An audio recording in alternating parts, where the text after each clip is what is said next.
Marshall Best. My Lords, it's a great pleasure to follow the noble Lord, Lord Faulkner of Thoroton.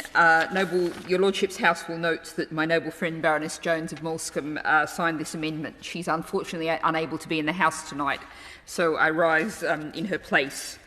I essentially agree with everything the noble Lord, Lord Faulkner said, so just to add a couple of additional points. I think it's worth noting that the National Police Chiefs Council and the College of Policing produced a report on domestic homicide in August, which described it as, quote, an entrenched and enduring problem. And it does make very disturbing reading. That records that just over half of suspects were previously known to police for domestic abuse cases, and another 10% were known for other offences. And of those not covered by that, 44% were known to, the household was known to some other agency in some way. So there clearly is a real issue of lessons learned. Now, this is an occasional report. It's good to have a report like this. It's very useful and informative. But what's being proposed here is to make sure that we essentially have a register, something that is ongoing, that can be used as a continual source of learning, a continual source of information.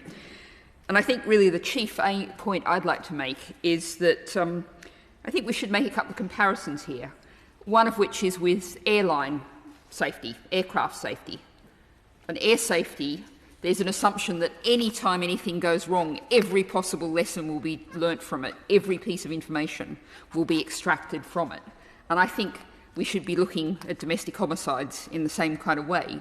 And if you think of another parallel, many nations, and I think we should be among them, are increasingly adopting an idea of vision zero for road crashes, that we should be looking to have zero serious injuries and deaths on the roads.